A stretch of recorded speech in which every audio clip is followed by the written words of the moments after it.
I'm Cynthia Cox with Cox & Associates, CPAs, LLC, and this is the Nonprofit Minute. I have a new fraud tip for you. Don't return the checks once they're signed back to the person who prepared them to send out in the mail. Why? Because then the opportunity exists for that check preparer to alter the signed check. Let me give you an example to explain it.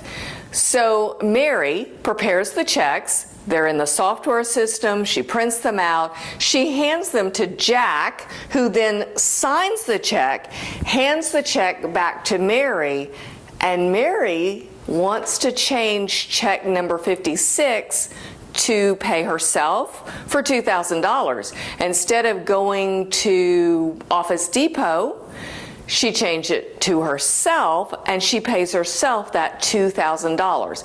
There's lots of ways that check can be changed and altered, and it goes straight through the bank and nobody know it.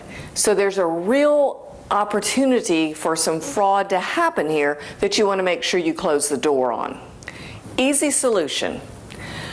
Take the checks once they're signed and have somebody else stuff the envelope and send them out. Do not send them back to the check preparer. I hear the but's coming. We have a small staff. We don't have enough people to hand them off to a different person for every task. It doesn't take someone with accounting knowledge to stuff those envelopes and make sure that the payee on the check is the payee on the envelope. Second objection, we reconcile the bank. We would notice if the payee changed.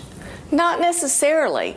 You have to physically look at the check copy that comes into the bank statement, compare that to the check register in the general ledger, and make sure they're always the same.